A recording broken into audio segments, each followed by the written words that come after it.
ladies and gentlemen, I'd like to take this moment to say thank you for listening to the Real ResQ podcast. It means a lot to me that you enjoy these stories as much as I do.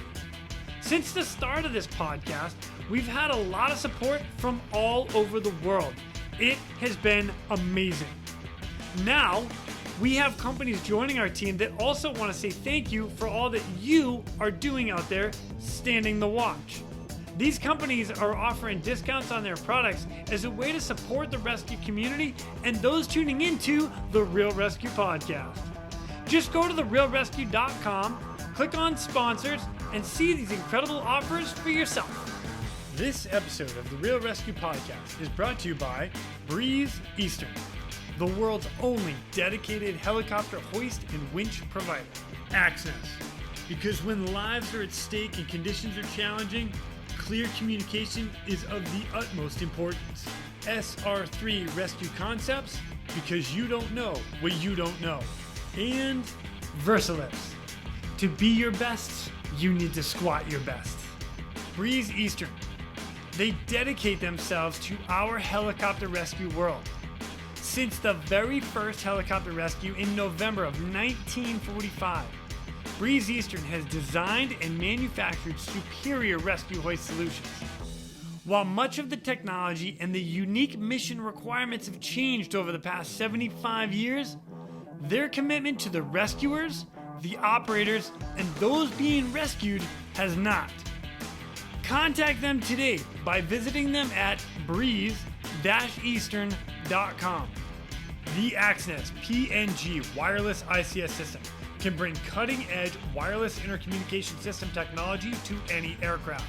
The PNG system can be fully integrated into an existing ICS system or can be carried on and off as a mobile base station.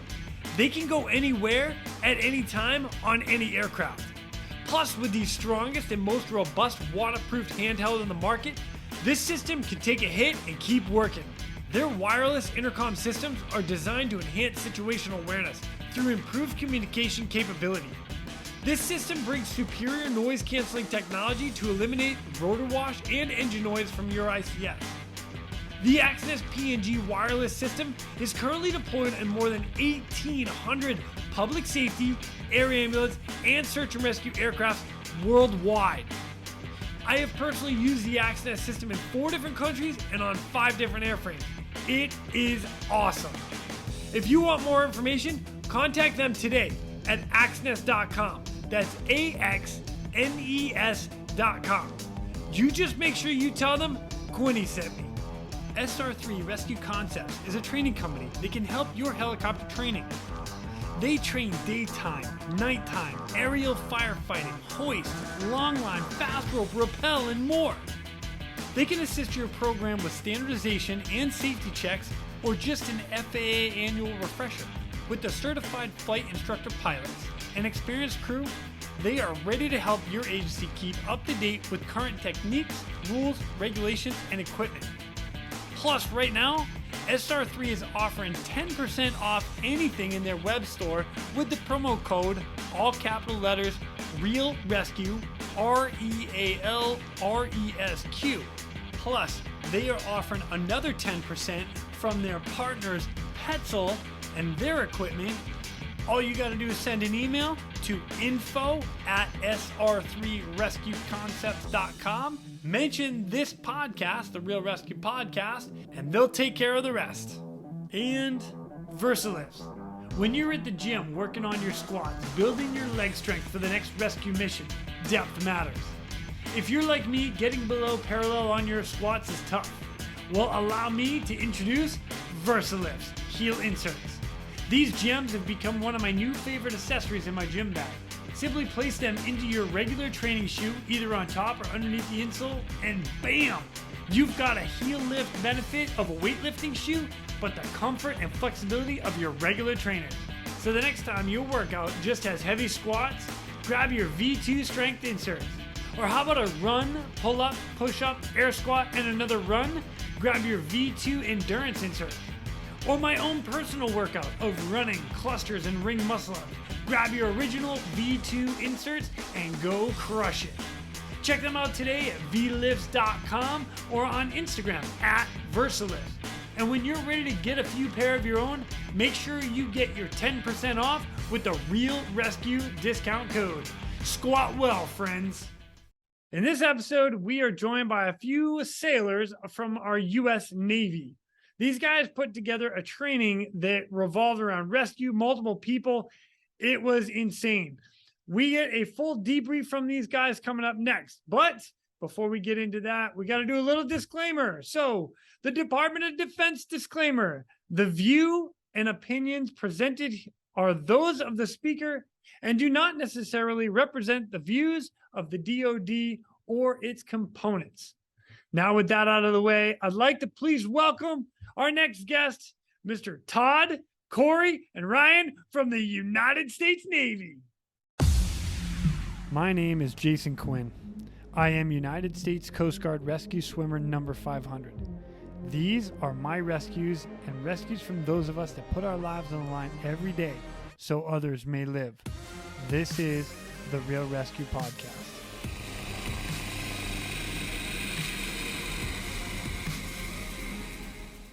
Ladies and gentlemen, welcome back to the Real ResQ. Today is going to be kind of an interesting conversation because I've got a couple guys from the United States Navy. We got a couple rescue swimmers here and a health services technician. HS. What's your rank? You're an HS what? HM. HM? HMC. Yeah. Yeah, you guys call them HSs, we call them hospital corpsmen. Oh. So same thing though. Same. Yeah, go okay. Coast Guard, right? Got it. And I got two Navy rescue swimmers with me. That'd be Cory and Todd. What's up, fellas? What's up? How's it going? Navy swimmers, brothers. So here's the deal, guys, is we've got you guys on because you guys just did an amazing training exercise down out of Norfolk, Virginia. So the full, you guys are going to give me the full story, which is going to be really fun. But like the short version is you went like all out in this major, it's called the TARPON Springs training exercise, and like multiple air assets, corpsmen jumping in and doing crazy stuff on patients. And is that kind of the short version? Yeah, you absolutely crushed the short version. Yes. All right, I like that. I like this. So we're gonna like dive deep into this, which is gonna be fun. But before I get too far into it, Todd, I'd like to start with you, if you don't mind. Just kind of introduce yourself to everybody and a little bit of background about you, U.S. Navy, and how you became a swimmer. Yeah, absolutely. So, Master Chief here at the wing. I started out as a dry air crewman. So I started out on 53s. The job was okay, but helicopter rescue swimmers look way cooler. So I put a package in, obviously, right? Put a package in, went down to rescue swimmer school as like a fleet returnee, we call it. Graduated from there, went to my first squadron, had a great time. Screened to go to special operations, worked with the SEAL teams for about 6 years, and then back to the fleet to a few more squadrons, and here I am. Nice. Now, and correct me if I'm wrong. So again, I don't know a whole lot of Navy stuff as far as like units and wings and everything, but you're in charge of the entire wing. Is that right? I'm in charge of all the helicopter rescue swimmers and in-route care corpsmen for the helicopter wing here in Norfolk. So how many people are you in charge of? So there's about 500 people roughly that fall underneath us. What? Yeah, it's a pretty huge wing. Wow. Nice. I like that. All right. If I need to call somebody with some authority, I'm calling you. All right, Cory, let me come to you, man. A little background about you and how you got to where you're at. Yeah, I'm Chief Cory Hedges. Right now I'm the StuCon chief, so I run the students at the FRAC. So that's where we teach the kids how to fly in the helicopter. I started out my career as an HS crewman back in the day. Started with anti-submarine warfare in the Foxtrot Hotel. We sold all those helicopters. We don't have them anymore. And then I turned into HSC 9. That's where I went from Jacksonville, Florida to the wonderful Norfolk, Virginia. I did my first deployment on the Truman, and then I hit the bush. And then from here, I went to Whidbey Search and Rescue, and I did that for 4 years. That's where we did all the Station SAR, all civilian rescues. And then from there, I came to HSC 11, where I just left the Truman, and now I'm at HSC 2, running the schoolhouse. Oh, I love it. All right, Ryan, you're up, my friend. Hey, what's up? Ryan Honnoll, HMC type. Started off as a boat mule, as a bosun mate back in the day. Decided to cross rate and go SAR. First duty station doing SAR was Cherry Point Search and Rescue down in North Carolina. We don't have it anymore. It shut down back in 2015, but flew on the 46s. From there, came back to the blue side. That was a Marine Corps billet. Came back to the blue side, and I've been in Norfolk since 2010. So for the last 12 years, bouncing around doing the A Street shuffle between commands over there. Now I'm at HC 26. I'm the safety and medical chief, and I'll be there until it's time to get out. Yeah, buddy, which is going to be soon, and I'm excited for you, man. I know we talked about that a little bit offline, but was about to retire. So you said you went back to blue. I have no idea what that means. So for your you gotta remember, man, I'm a coastie. Sorry. I don't go past my knees. You Navy boy, you go deep water. So I'm the Navy side of the house, corpsman, supply medical coverage for the Navy and for the Marine Corps. And so when I was at Cherry Point, I was under the Marine Corps, and then came back to the blue side, the Navy side, and I've been here ever since. Got it. The uniform. It's all coming together now. I like that. Nice. Very simple. That's how we roll. Yeah. Yeah. I like simple shit. Keep it simple, stupid. Never mind. All right. So now let's get into this exercise a little bit. I'll tell you what, let's start. Todd, if you don't mind, give us a rundown, as you're in charge of a whole bunch of people. What is it that you guys were trying to accomplish, and why?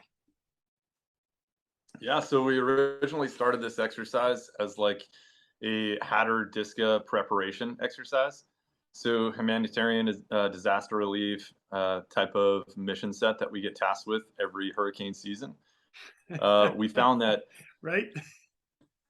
Yeah, especially on the East Coast. Right. So, something that you guys do on the daily, right? We we do seasonally. But that. Some of the skills required. It's hurricane season. Yeah, let's go. I'm sorry for everybody that's been affected. That's pretty much how it happens too. Yeah. So we found that some of the skills that we need for those specific mission sets were getting kind of atrophied throughout the year, because we were so focused on an overland mission, right? We're so focused on Iraq and Afghanistan, and we have been for the last 20 years. So as we started to kind of peel back the onion on what we did for Tarpon Springs 1.0 and 2.0, we started to look at some strategic guidance and some questions from some high level commanders, like, hey, what happens in the high end fight? What happens for search and rescue? How would we be able to handle a disaster at sea? So as it's evolved from 1.0 to 2.0 to 3.0, 3.0, we did a lot of expeditionary air base operations. Can we put a helicopter squadron alone and unafraid at some point on land and have them effect rescues and operate out of that, right? We had some success there. And then we moved into 4.0, which I'll kick over to Cory and Ryan, which we focus solely on, hey, what happens if we lose the ship at sea? What happens in a mass casualty at sea scenario in 2022 and beyond, right? We've got a lot of lessons learned from the Indianapolis. We've learned a lot, right? But we haven't trained to that. We haven't put that many patients on a helicopter from a maritime environment in a training scenario in a very long time, or if ever, right? So we started calling around to other units. Hey, are you guys training to this? No, we're not.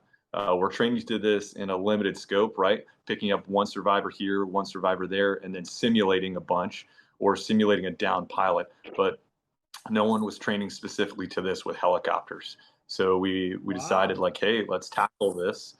Yeah, absolutely. Wow was what we said. And we wanted to get after it in some capacity. So here we call the Coast Guard. You guys came in like a knight in shining armor with the Frank Drew. Yeah. the Frank Drew is like, yeah, I'll absolutely help you guys out. So we're like, perfect. We've got our vessel in distress, potentially going down, and we can use this to support our mass casualty at sea scenario. So then I'll kick it over to Cory and let him run down the plan. Hit me, Cory. I like it. Yeah. So I'm not gonna I didn't do all the whole thing. So the crews, whatever. So I had a guy strategically put at every single spot. They took each event was ran by a chief that's on the seawall, and I chose the best, and that's why Ryan was running the medical. He's the best in the seawall. So for the scenario, nice, Ryan, did you see that? That was a little shout out yeah, to you, bro. that primer, Ryan. Like, come on, man. Somebody owes somebody beer for that one.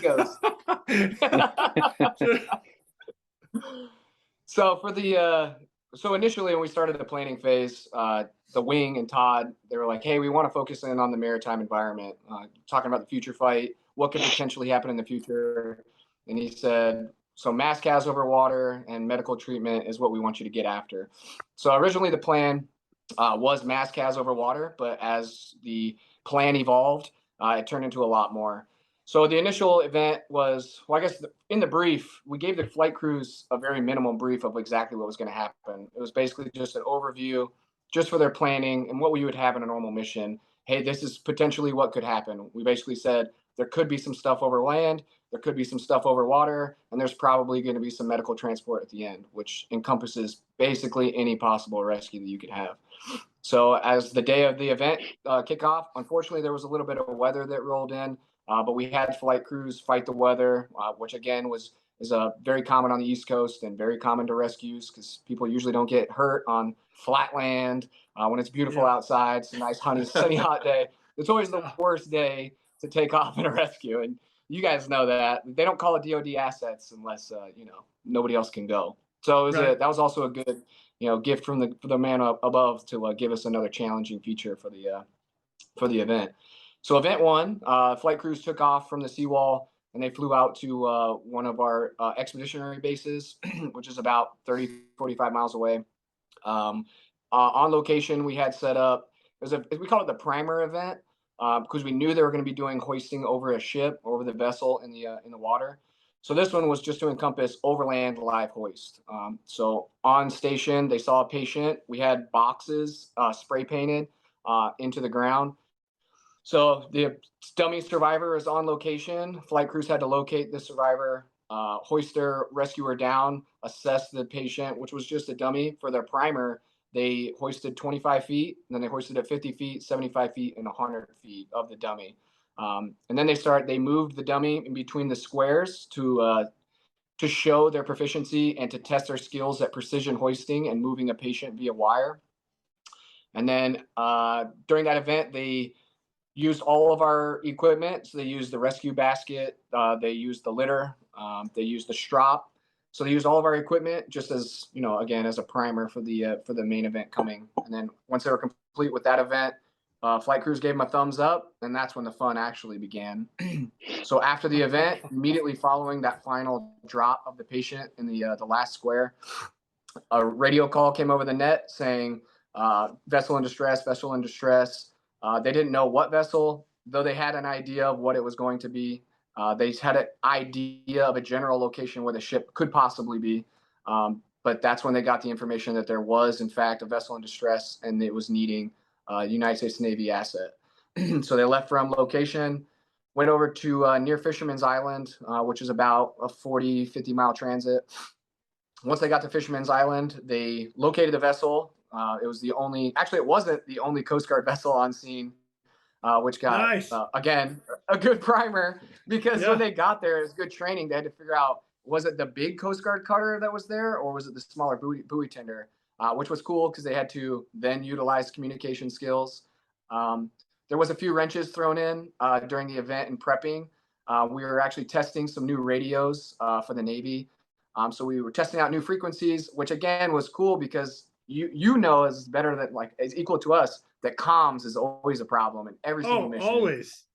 Oh my gosh, every single time. So we had new frequencies. So in the brief, I'm like, hey, pen and ink changed to the frequencies. So there was some confusion, which added in some more training because it's not like you get to call your survivor every single time you go pick them up.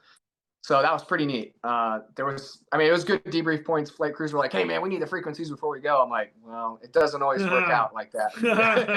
Yeah, let me know how the frequency work when the boat goes underwater and they lose all power and all radios are out. How's that frequency for you? Yeah. Anyway, Yeah, sorry. for real. No, you're good. You nailed it. Yeah. Freaking pilots. So again, I love all our pilots. So we get to throw another wrench in. They got to fight through comms, which was pretty cool. So they did. So the first flight crew, they went out, they fought through the comms, fought through the vessel, found the vessel. It was pretty easy. There's a bunch of Navy guys running around this little tiny boat. Well, not tiny. It's actually, big for one of us, but they're running around the vessel, figured that one was the vessel in distress because it's hard to simulate a Coast Guard ship that's in distress, but they figured it out. So they got on scene. They were called into location off the stern of the vessel. They hoisted in 2 rescuers, so their entire rescue crew, which was a corpsman and a rescue swimmer, onto the ship. Once they got on the ship, they were then told to find 2 patients on the vessel. So on the vessel, which was Chief Matt Eastep was running this event, he had located, or he had not hid, but there was 2 injured survivors in the skin of the vessel. One was located in the galley, and one of them was located super far in the nose or up in the bow of the ship. So the rescuers had to communicate with the crew, figure out where the patients were, what was wrong with them, locate the survivors, and then figure out how to get them out. One of them needed to be boarded out or littered out, and then the other guy was able to walk. So which is cool because us Navy guys we know what a basic ship looks like in the Navy, but none of us have ever actually been inside of a Coast Guard vessel. So that was cool. They had to figure it out. Which way to go? Go that way. Yeah, exactly.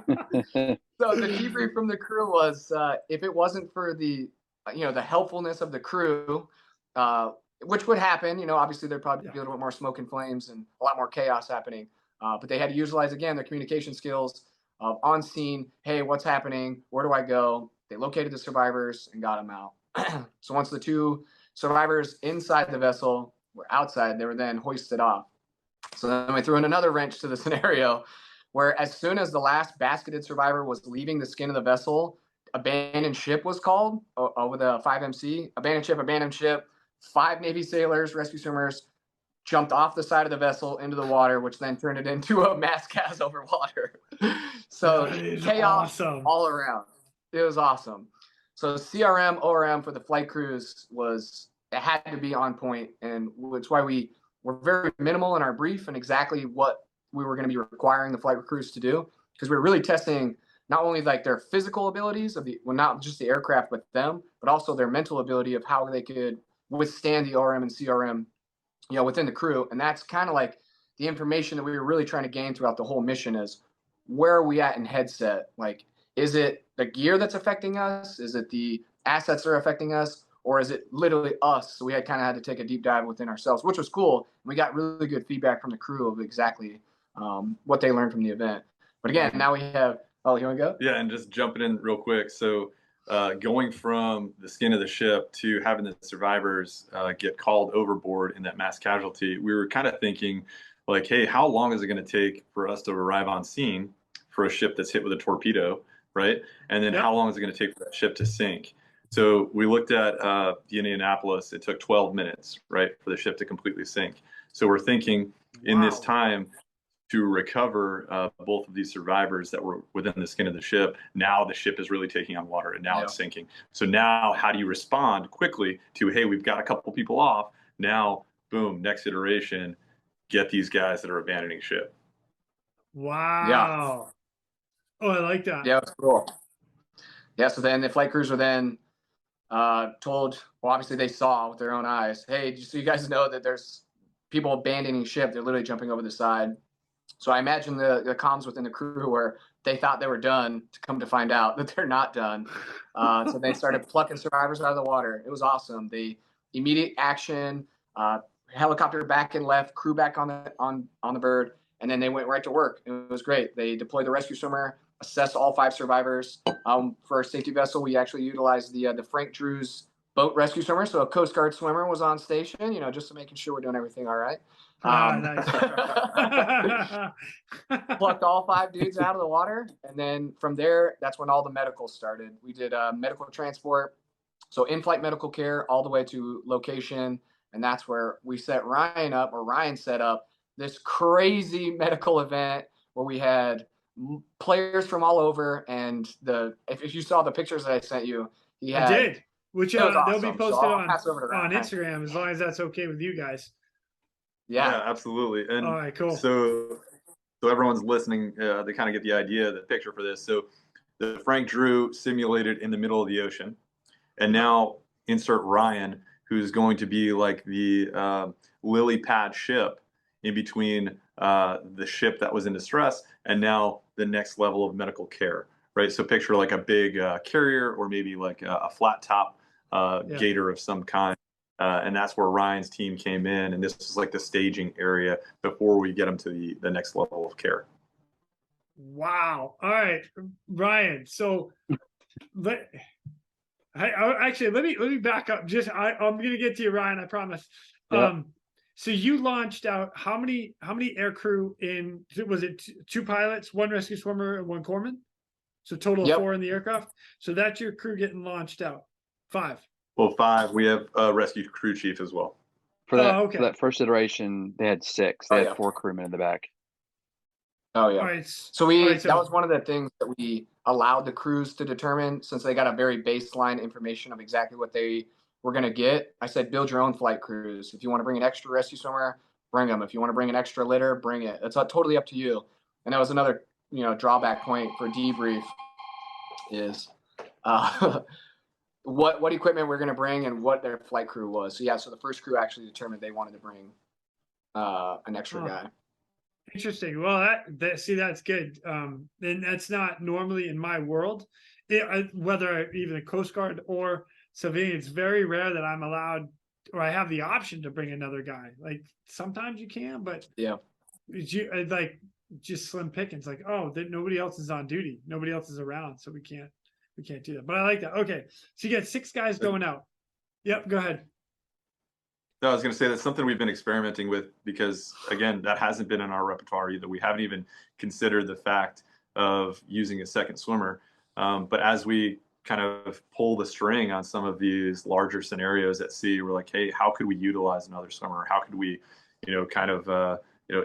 just give ourselves some type of leg up in the fire, right? Yeah, man, that's fantastic. All right, so the guys go out. When you were talking about precision hoisting in the boxes, they're picking a body up out of box 1. This is the land portion of the event. Picking him up, moving him, and then putting him down into another box. Yep. Kind of like tic-tac-toe, almost. Yeah, pretty much. Yeah. Okay. So the whole thing was to determine the flight crew's proficiency in actually dropping it, and then when flight crews are asking, so it's not necessarily just the body, but when it comes to just naked hoist itself, dropping a hook right on patient is key, especially when the patient. So it's a single guy. So if I send down an SMT, and he had put the patient on the litter, I need to precision drop that hoist right to him so they can just grab it and we can go. So that's we're simulating, or not simulating, but we're forcing them to precision hoist into the box. And again, it came in handy as they moved on to event 2. So event 2, where they had to precision hoist right to the back of that smaller deck, and they had to put not only their own flight crew down, but they had to pick the 2 survivors off and the flight crew off the back of the ship. I like that. I like that a lot. All right. So you talked crew chief. So your crew chief is your sole hoist operator. Yep. Okay. And then now you guys are dual trained, right? As rescue swimmers, you hoist as well as, so you guys, it was, all right, hey, you're going to hoist today. You're going to be the rescue swimmer today. Is that how you guys set that up going out? Or the cruise? It depends on the day. It depends on the situation, the deployment. But usually, the more senior guy is the crew chief, and the more junior guy is the rescue swimmer. Now, again, that's dependent on situation, on mission, right? If the 2 of us are going out and we're both, relatively senior, it's kind of rock paper scissors. Who's going to be the swimmer? Who's going to be the crew chief? And then that'll be predetermined on the flight schedule. But we were actually out last year, and he was a crew chief. I was a swimmer, and I was ready to go. Yeah, in Key West, you got a call. We're ready to hit it. I like that. I like that a lot. All right, so now once you guys are done doing the precision hoisting, I like what you said. You actually change altitudes. You said 20 feet, 50 feet, 100 feet. 75 and then 100. Yep. Okay, so that is at 100 feet. If it's an open area, that's really difficult for pilots more than anything else because of the reference is so far away at that point. So solid work for your aircrew and your pilots up there. We'll throw them a bone, you know. Yeah, of course. Yeah, I'm actually really glad that you said that because when it comes to the training and in doing the live hoist at those altitudes, it always comes across that the rescue swimmers and the hoist operators are always trying to get training just for us when we talk about those events. Yeah, you're not kidding. The training that the pilots get at altitude with very limited visuals, because I can only do my job with a steady platform, so their training is equally as important as ours. Agreed. All right, so now you guys, when they get out onto the ship, you've got 2 victims on the ship and all over. One of the things that you mentioned is they took off, they went out to do the precision hoisting on the land, then they're headed out to sea, you know. Yep. So fuel at one point or another is going to be an issue as you start adding to scenario. So the guys get on ship. About how much fuel time, or what's our bingo once the guys get on ship to start packaging patients? Any idea? It's a good question. So I had already pre-built in my head of exactly what I would do if it was my crew. So as we briefed the bosses, question came up, what are we gonna do with gas? So we had to make our own gas ladders and our own timelines as we built the brief and say, hey, sir, this is what I would do. This is probably what you would do. But we're allowing them the opportunity to choose. And since it wasn't too far away, because this is only Tarpon Springs 4.0, and slowly they're just going to progressively keep getting harder and harder. We're allowing them some flux room, but we're giving them the option to when you're going to get gas.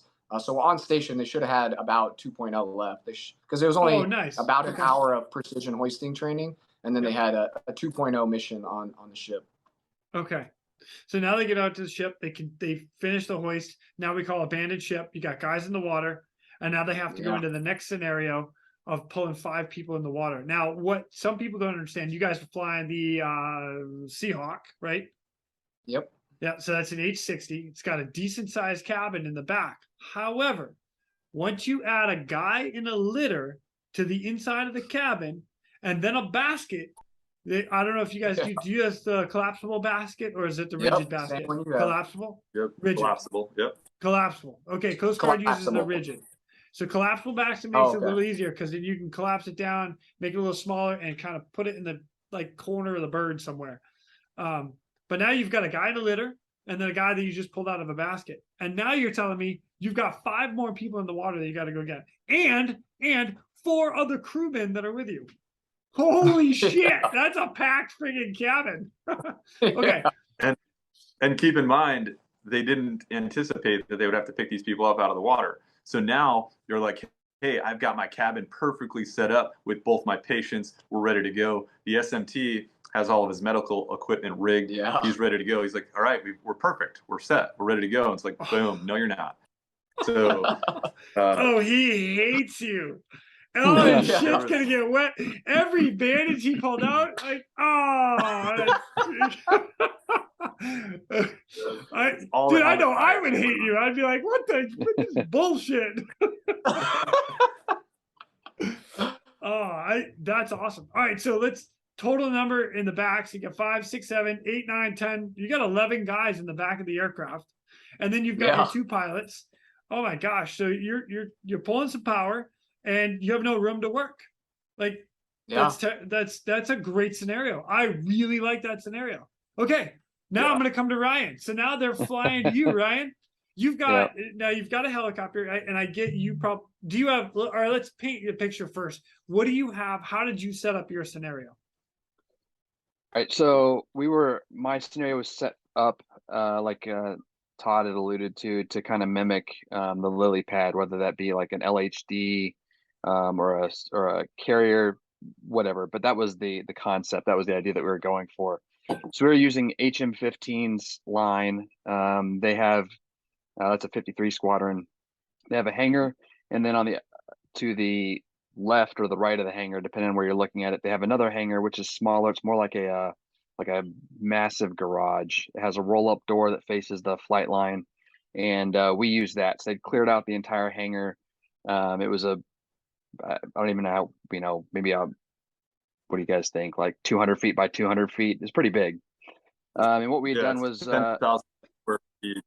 okay, there we go. Precisely 10,000 square feet. Yeah, that's not small.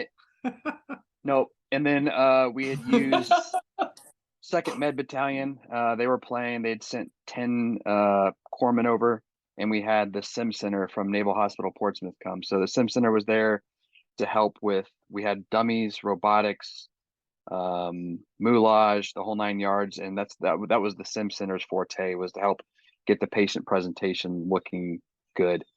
And then 2nd Med Battalion would be on the Gator or the LHD, and we use them as like the casualty receiving personnel. So they were there to receive the patients coming off the helicopter. They had it all set up kind of like a mass casualty area. So they had tables with litters, medical gear, monitors, the whole 9 yards. And as they came off the flight line, they rolled right into the hangar, and that's where they got to work. And yeah, so the way that Med Battalion was structured was they had 9 worker bees. They had a PEC, which is a patient evacuation coordinator. We also had a civilian from the hospital. She's a nurse. We worked pretty closely with her on a couple other things. She is really smart in that realm as well. So she came over to kind of help the patient evacuation coordination cell piece happen. And we had 3 hospitals in the area, well, 2, and then an LZ that was going to act as a hospital. So that first LZ that we did the primer at, that was a potential hospital. We had Naval Hospital Portsmouth, and then we had one out in Suffolk called Bell Harbor. So they're getting these patients. I'm telling the patient, the PEC, the cell, that, hey, throughout the day, you're going to be receiving patients. You don't know how many you're going to get, but this is what each hospital can accommodate for the day. So as they're getting these patients in, and their reds, their yellows, their greens, they have to figure out, all right, I only want to send these 2 right now. I don't want to send all 6 of them to the level 1, because then I can't use the level 1 for the rest of the day. Does that make sense? They have to make these like strategic triage decisions as the waves of patients come in, so that they don't cross out a hospital and then end up with a patient later on in the day that actually needed to go to that hospital when they maybe sent like a walking wounded there. So it's a game of numbers and triaging that they got to do throughout the day. So going back to the fuel piece, that helicopter came in. That was a perfect opportunity for the helicopter to go get fuel at that point. And the ones that did come in did choose to go get fuel. So they would kiss off for about 20 minutes, go over to the fuel pits, get fuel, and then come back, and they'd wait on the line until we were ready to start sending them patients. Smart. So just to jump in. Yep. So just like, Quinny, you guys know from the Coast Guard, this is going to be a long day, right? We wanted to prep them for, hey, when you guys go out to effect this rescue, it's potential for, 8, 10, 12 hours.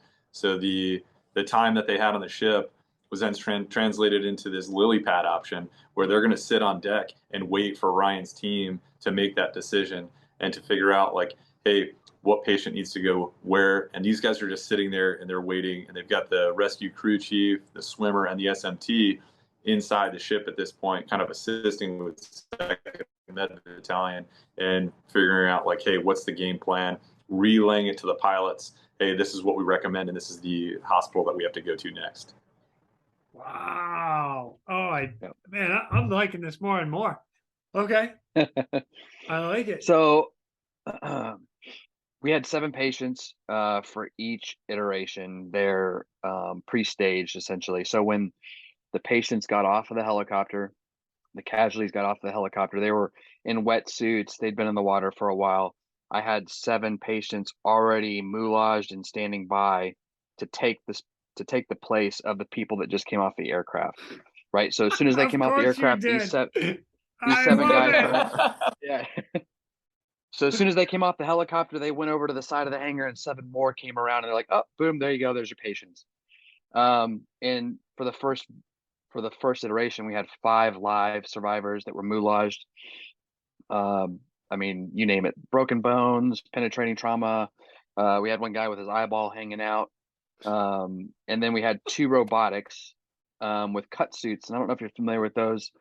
But we had Not one totally, that, but you know, yeah, so it's actually like, going, yeah. so the cut suit, you end up looking like this barrel-chested person, but you can do just about any medical treatment you want to it. So you can crack, like, there's a surgical one. So the idea was that I was going to send the first helicopter to Portsmouth with this patient, and I wanted this patient to not only go to the ER, but I wanted it ultimately to go to surgery as well. So we sent them the surgical model, which you can crack the chest, you can open up the belly, everything comes out of it. I mean, it's all individual.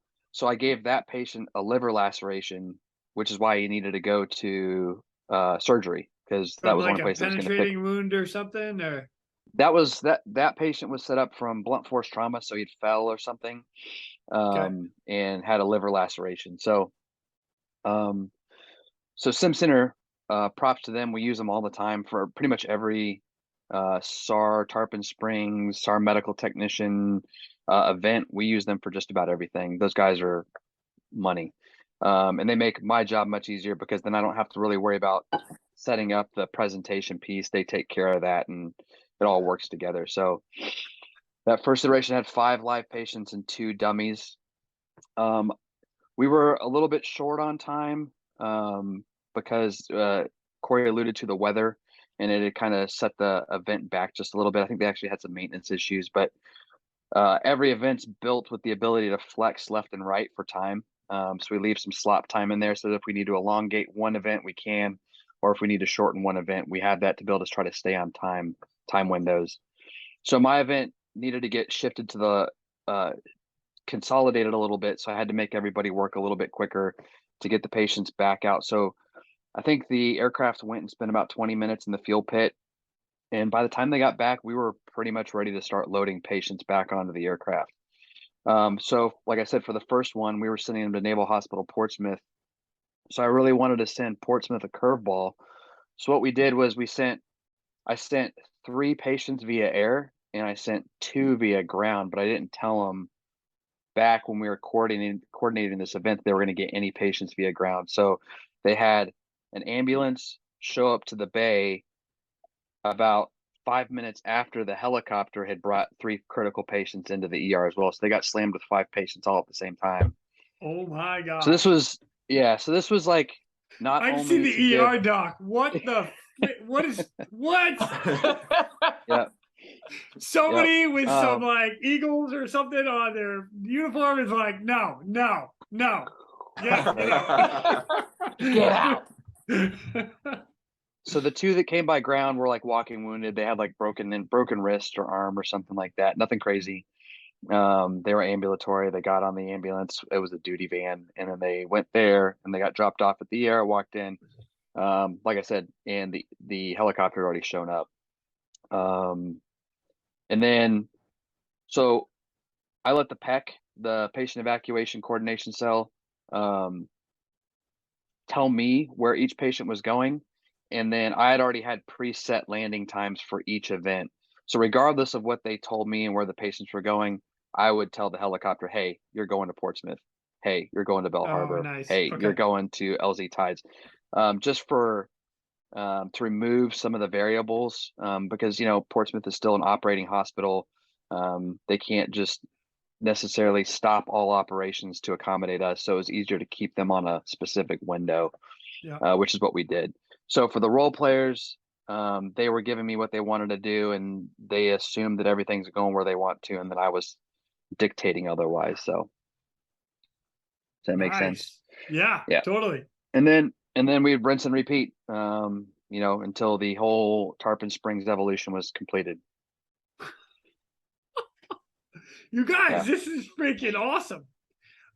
Cory, let me come back to you, because you had mentioned like you were going to do this 3 times in a row. Is that right? Yep. Now I know weather came in, but so event 1 or crew, we're going to call them first crew. First crew made it happen all the way through. Yep. Dang. Yeah. So crew one, they had we fought everything that you could possibly fight. We had some maintenance issues up front, so kudos to the maintenance team that works on helicopters. They got that bird up and running, got them out. I think they were like 20 minutes late coming in. Like Ryan said, we had very specifically built the entire tarpon spring, so it was like an accordion. We could move it in and out as time's flex. So we know that things are going to pop up. So first crew got everything knocked out. They hit the hospitals. Crew 2 got it to me. I was at the overland hoist station. They got out. They fought as hard as they possibly could to make it out to the boat. They made it to the vessel. As they were turning, they just hit a wall, and they RTB back to base to talk it out. And as they were sitting there, the clouds just kept coming down and coming down. Crew 3 attempted twice. They took off. They got right to the bay, and then there was a huge wall, so they turned around. Actually, the executive officer of Crew 2, which was HC 11, he ended up, as the day moved on, like later in the evening after the event was closing down, he was like, I'm going to give it a shot. So it cleared up just enough for him to hit Ryan's station. He got some medical in. He did it in reverse. He came back to me, did some overland hoisting, but they couldn't make it out to the vessel because the weather was just a little bit too bad. But knowing we had a good debrief with all the flight crews after the fact, where we said, hey, good job in training to make a training call, but just know in the future, if this is a real rescue, make real rescue calls. Don't ever put your crew in danger, but the limits, for a real rescue, not to be broken, but to be talked about as a crew before calling it off. Yeah. Or call the Coast Quick, Guard. All right, I couldn't help myself. I had to throw the joke in there. I'm sorry. I said I wasn't going to do it. I lied. I'm sorry. Love it. But hey, quick shout out to Crew 1. So I don't think maybe the listeners do know about it, but the adrenaline that spikes when you're hoisted down to that ship as the rescuer or rescuer crewman, and then fighting that and going in through the skin of the ship, like you're coming off of that adrenaline high a little bit to then be put back into the water. And the way that they did that, they were able to execute that. The time it took them was way faster than we anticipated. We anticipated, hey, we're going to have some hangups here. The water's a little bit colder than they're used to coming off of the summer months. And these guys were awesome. They handled it like true professionals. So shout out to them. Killer. I love it. Gear, actually. Wetsuits, dry suits. What are the swimmers in? Yeah, so it was warm enough for wetsuits right now. So they had full body wetsuits on. We didn't have anybody in dry suits, and even all the survivors were in wetsuits. Yep. So let me throw one more question out there because this is interesting to me. So one more question I got is, now I know I've done this in the back of the helicopter, but are your swimmers? They don't go out in wetsuits; they go out in flight suits, right? Depending on mission set. So if we're going out and we're performing a specific mission that doesn't deem a rescue swimmer to be active, ready to, for immediate water entry, there'll be flight suits, helmets, boots, and then we always have our flight gear, our rescue swimmer gear.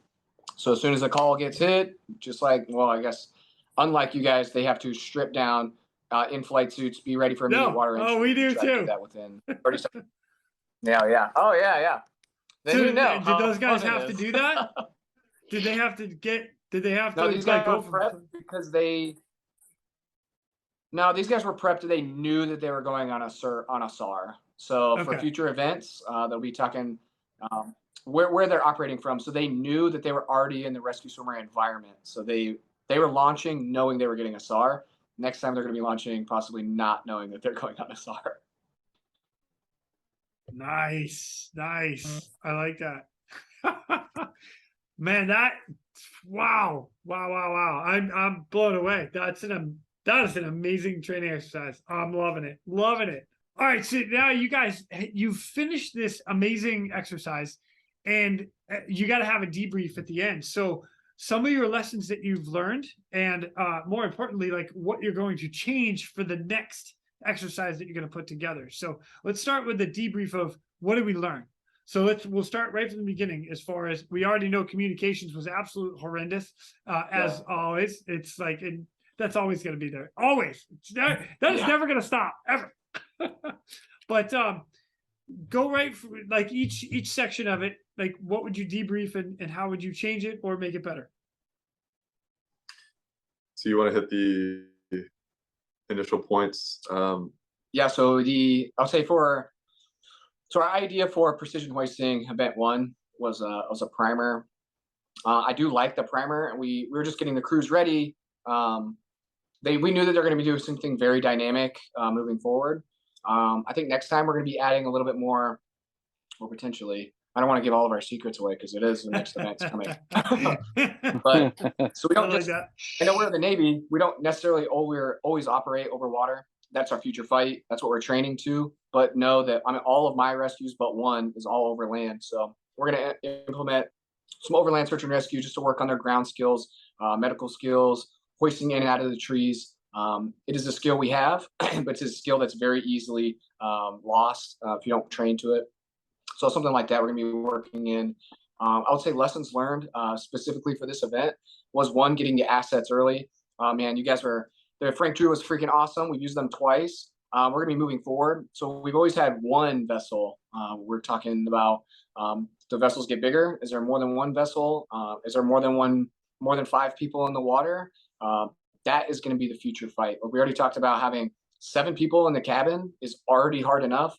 Imagine when there's 5,000 people in the water. How do you get them out? So that's going to be the future, and lessons learned from that. Hopefully gained is what can we do as a crew at the highest levels to prepare ourselves for something like that. So that's going to be our lessons learned. And then specifically from the roundtable debrief that we got, things that you already kind of hit on, Quinny. So fuel, right? Fuel came up. Hey, what if we had to do this in the middle of the ocean?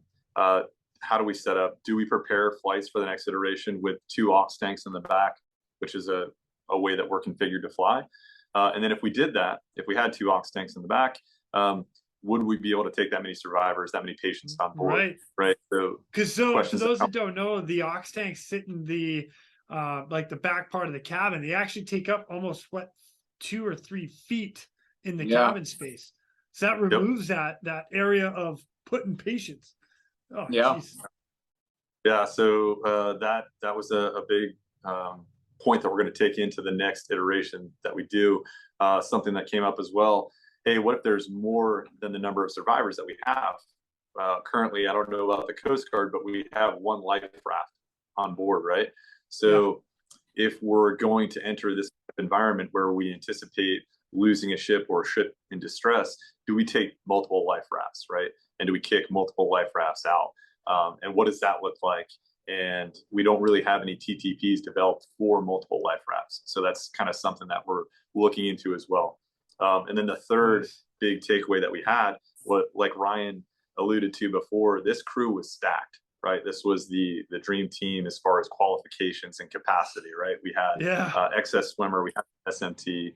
So will we go out this way in the future? Will we start utilizing 2 swimmers in the future? Will we anticipate leaving a swimmer on scene with the multiple rafts? What does that look like? And then how long can we do that? And what do they need to have with them to do these type of things? So we kind of, in doing this, opened up a whole nother area of TTP development, which is awesome, right? Because it keeps us fresh, and it keeps us looking and working with other agencies on what they're doing and other services on how they're tackling these problems. But super, super awesome stuff. Man, that is fantastic. Ryan, what about you? Debrief from the medical side. Yeah, so kind of touching on what Todd just said about the stacked crew. Yes, that crew, the first crew did come out sitting pretty with 4 crewmen in the back. However, at my event, that ended up being a hindrance for them because all their patients that they were dropping off were were ambulatory, right? So they'd picked them up out of the water and they'd put them in the aircraft, and then they flew to us.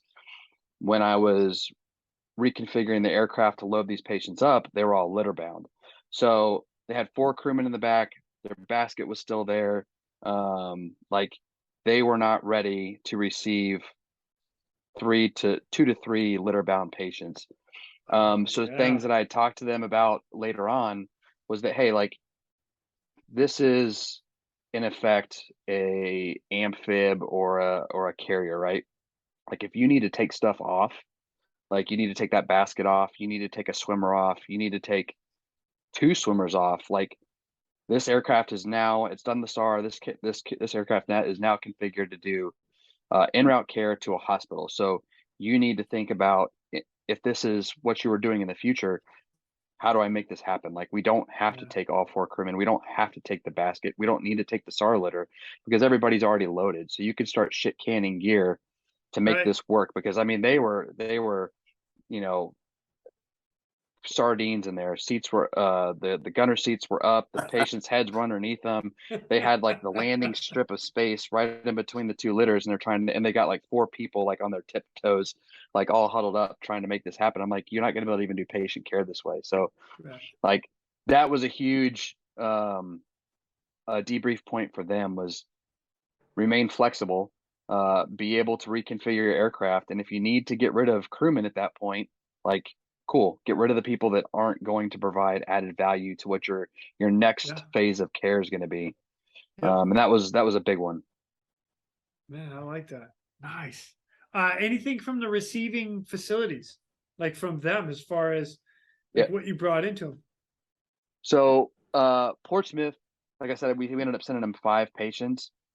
Portsmouth, once all 5 had gotten there, the only one that they continued to treat was the liver laceration, the one that was going to go to the OR. They had gotten swamped by actual patients, so they were not allowed so to. They were not able able to. Job? Yeah, so they were not able to devote as many people as they had planned to. However, they were also not expecting what I had sent them. So it was a good training evolution. Working with Portsmouth, especially for 3.0 and this one 4.0, has been a learning curve. We're trying to iron out there's so many people that need to know about this stuff, and we're doing these training exercises that continuing to do them like peels back the onion, and it's like, oh well, now we found out this guy needs to be notified and this guy needs to be notified. So hopefully come 5.0, smooth sailing. Yeah, no, that's not going to happen. I love where your head's at, but no. There's more layers, bro. It's coming. Yeah, I know. I don't even know what they are, but I know this shit's coming. It's like the blooming onion, man. It just keeps going. Totally so add a little seasoning. But that's another thing that's really awesome about these events, is that these places that we use very infrequently, we're starting to develop these like lessons learned logs with phone numbers and points of contacts and all this other stuff that we didn't know before. And we were just kind of, shooting from the hip, finding the person, hoping that was enough to get the mission done. And then we find out, oh, we actually need to work these avenues as well. So that's really helped us out, working, whether it be with the Coast Guard or the Fleet Surgical Team or Portsmouth or even the civilian hospitals, just making sure that we know everybody, so that even if we did have a scenario like this happen in Hampton Roads itself, we're very well connected at this point to be able to make things happen much easier. Man, I love that. Dude, you guys, holy God, this is awesome. What a great scenario all the way around. Well done to all you guys. Bravo. So nice. When is the next one? And am I invited? That's the next biggest question. I think you got a blanket invite for the next 3. Hell yeah! Oh, we're going. Oh man, you guys, that is freaking awesome. I love every bit of it. I think the only thing I might tweak. I'm going to tweak it just a little bit for you, Cory. I know you just said a little bit. You don't want to like tell everybody everything. You don't actually need to make it too much harder. Like making things harder is not. You might not have like that's an amazing scenario. So many steps that you have to do. Bring it back to some of the basics and be like, throw an emergency into the hoist, put a spin in there, see what happens. Hey, what are you gonna do? Man. Like the real life scenario stuff. I'm all about it. I do love hoisting in trees and getting into confined areas. Don't get me wrong. I think it's amazing, but I don't think you have to make it harder. I think you just keep it going. Like, we killed it with the basics, and I think you're absolutely right. We talk about it all the time. 100%. We talk about getting better by getting harder. I mean, you're absolutely right. Getting back to the basics is one of our biggest things. Yeah. Talking to the pilots about just holding a hover, not even allowing us to go down the wire, just holding a steady hover. Sometimes we train so much for, weapons and all the other stuff that we do that, literally just holding hovers, working EPs, those things. Yeah, you're absolutely right. Those are the things that we really should be tackling right now. And there's definitely tons of after action reports that allude to the fact that, hey, something happened with the first aircraft on scene, right? Whether it's like you just said, a hoist malfunction, something maintenance related, bingo, whatever the case may be. So, if anybody's listening that's going to tackle the next Tarpon Springs 5.0, maybe we do that. Maybe we have the first aircraft on scene. Put that little seed right there. We're gonna put that little nugget there. Well, so I'll tell you, some of the rescues that the Coast Guard has had is, they'll I remember just off. I wish I could remember where it exactly was, but off Virginia Beach there was a cruise ship with like 30 people on board, and the cruise ship was sinking. Now all of a sudden they got to get everybody off the cruise ship, and it was just the workers. I don't want to say just the workers, but it was workers, no passengers. Well, they sent one crew out. The second crew was being briefed to go, so they were doing this piggyback thing to turn around. First one loaded up as many as they could, and then the second one came in and loaded up as many as they could. So the fact that you've got 3 aircrafts available, all of a sudden you mentioned 5,000 people in the water because a larger ship goes down. Now all of a sudden you're piggybacking. Hey, the brief is this. I love what you guys are doing. This is awesome. We appreciate that. Thanks. Yeah, for sure. All right, so let me drop one more question to you guys, because you guys, this scenario has been amazing. I love what you guys are doing. How often are you planning on doing this? Is this going to be an annual thing? And now that you've created such an amazing scenario, is the rest of the Navy going to pick up on this? Are there other wings? Are they going to start doing this as well? Yeah, so awesome question. The Commodore and our bosses have the same kind of reaction that you have right now. They're like, this is awesome. This is great. We love the initiative. We love that you guys are tackling this. So they're completely bought in. So our current Commodore is on board with, hey, let's do this quarterly. Stop the annual thing. Let's do this one quarter. Yeah. He's all about it. He chips all in on this. So that's the schedule that we're going to try to meet this upcoming year, and we'll kind of see how that unfolds. And like you said, I think having something that kind of ties into the basics and the fundamentals, we don't have to make it super complex or super hard. Like Ryan said, we've already got the binder built with contacts, so iterating off of this won't be as challenging. To part B of your question, the West Coast is trying to do something similar right now. They're bringing in their weapons and tactics school. They're trying to bring in some Marine units. So they're taking, obviously, East Coast, West Coast. There's always that, rivalry of sorts. I don't know what so you're they're talking like, about East Coast is doing this. So all right, we're going to East Coast in the house. Let's go West Coast. We're throwing gang symbols out here. So they're trying to get some. I'm sorry, Todd. I'm sorry. I cut you off. You're trying to get some. Get some stuff. All right, good. Yeah. So the West Coast is bringing in some Marine aviation units to add a level of combat to the maritime environment and what that would look like. They did a fantastic job exercise, similar to ours, not even close to as complex as us. No big deal. But they're getting there, right? They're getting there. Baby steps. Shots fired. I catch up.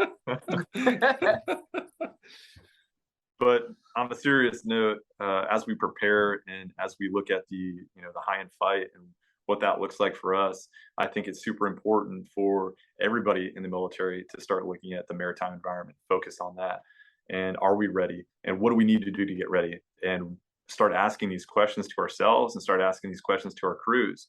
The idea of bringing multiple rafts, as an example, is something that we hadn't really thought about or focused on. The idea of having a second swimmer in the water is something that we've seen other services do. I think the Air Force and the PJs do something similar, right? But we haven't really experimented with that. So I think these type of training exercise, it just brings out American ingenuity, and it's what we're all about. So I think we need to continue to push and continue to do these things. Very cool, man. I'm digging it already. I'm like every one of these, I'm happy to do a debrief because I'm just to hear like how everything went. I'm all about it. There's so much you guys have learned and passed on to everybody else that's listening right now. It's amazing. Yeah. Love it. And So- quick side note, for the recruiting / retention aspect, guys love getting out there and doing stuff like this because it gets them, practicing their skills and actually doing their job. And, a bunch of pictures are taken and they're like, oh, that was me doing that awesome thing. I'm like, yes, we'll continue to do this for, that one reason alone. Love it, man. Yeah. Stay in. Well, yeah. If you're having that much fun, it's not a job anymore, right? Exactly. Absolutely. Exactly. Right. We're in the Navy. It's not a job. It's an adventure.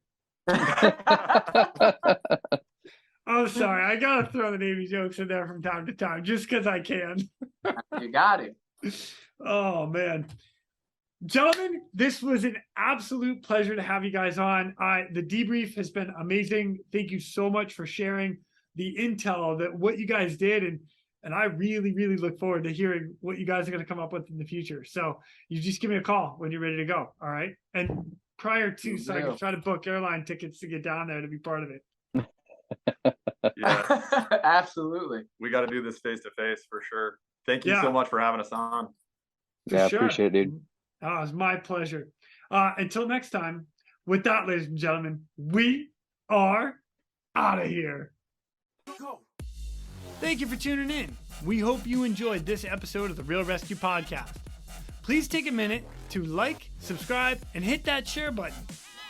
I'm pulling chocks and taking off. But before I go, if anyone out there has a rescue story they would be willing to share, I would be humbled and honored to have you on as a guest. Or if you have any questions about rescue or anything else we talk about here, send an email to jason@therealresq.com. That's Jason at TheRealResQ.com. You can also check us out on our web pages, therealresq.com, our Facebook page, and our Instagram page @TheRealResQ. Again, a special thank you to all of you staying on the watch today. Always remember, when that SAR alarm goes off, those in distress are praying for a miracle. They are going to get you. Until next time, fly safe and swim hard.